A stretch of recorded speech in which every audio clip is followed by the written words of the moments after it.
Pada 15 Maret 2009 lalu, Direktur PT Putra Raja Wali Bantaran Nasruddin Zulkarnaen meninggal dunia setelah ditembak di bagian kepala sehari sebelumnya.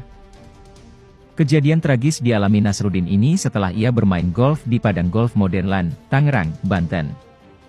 Nasruddin ditembak oleh dua orang yang berboncengan motor.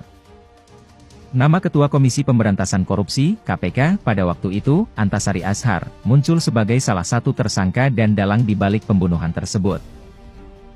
Nama Antasari mencuat karena ditemukan bukti pesan singkat yang bernada ancaman terhadap Nasruddin. Menyatakan terdakwa Antasari Azhar, SHMH, yang identitas lengkapnya tersebut di muka, terbukti secara sah dan meyakinkan bersalah melakukan tindak pidana turut serta menganjurkan pembunuhan berencana.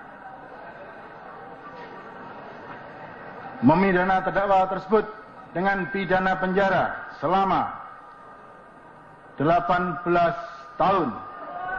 Ya, pengajuan gerasi yang dilakukan oleh Antasari Azhar kini tinggal menunggu jawaban dari Presiden Joko Widodo. Bila Presiden mengabulkan gerasi, Antasari bisa kembali menjalani aktivitasnya sebagai insan dunia hukum. Menurut tim penasihat hukum Antasari, Boyamin Saimin, surat permohonan gerasi sudah dikirimkan oleh Mahkamah Agung kepada Presiden Jokowi. Bila nantinya Presiden mengabulkan gerasi Antasari Azhar, maka hak sipil dan politik akan dikembalikan. Permohonan gerasi Antasari Azhar sebelumnya sempat ditolak karena dianggap tidak sejalan dengan Undang-Undang Nomor 5 Tahun 2010 tentang gerasi. Dengan MA sudah final kemarin bahwa sudah selesai pendapatnya dan sudah dikirim kepada Presiden. Alhamdulillah meskipun agak molor-molor dikit, tidak apa-apa, saya memaklumi. Karena proses administrasi harusnya 30 hari, ini sampai 2 bulan, molor 1 bulan. Tapi yang penting saya memastikan sudah selesai dan sudah dikirim. Pendapat bisa setuju, tidak setuju maupun menyerahkan pada Presiden. Dan Presiden bisa pakai, bisa tidak.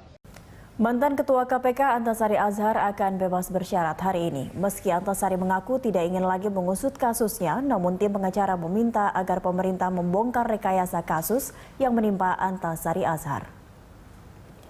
Menurut kuasa hukum Antasari Azhar, Boyamin Saiman, Antasari telah ikhlas pada kasus yang menyeretnya ke penjara. Namun pengacara mendesak agar negara hadir memberi keadilan pada warga negaranya. Hal itu disampaikan Boyamin saat memberikan berkas gerasi ke Mahkamah Agung.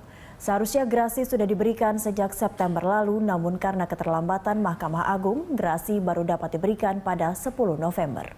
Intinya toh Pak Antasari sudah keluar dari penjara, sudah tidak ada lagi urusan dengan pemenjaraan.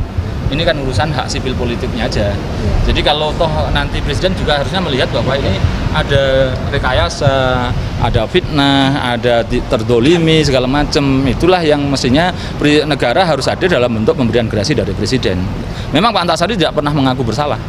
Karena memang pengajuan gerasi tidak harus mengaku bersalah. Hanya analogi orang minta ampun mestinya mengaku bersalah. Kalau zaman dulu memang dalam format pengajuan gerasi itu harus ada mengaku bersalah dan minta ampun. Nah, kita tidak mengajukan itu karena memang tidak bersalah. Gerasi disetujui Jokowi setelah mendapat pertimbangan dari Mahkamah Agung. Ketua KPK tahun 2007 hingga 2009 ini bebas murni. Sebelumnya ia telah berstatus bebas bersyarat yang didapatnya sejak 10 November tahun lalu. Antasari kian melempar misteri. Dan apa pula misteri yang akan dibongkar Antasari atas kasus pembunuhan berencana yang sempat menjeratnya di era Presiden SBY?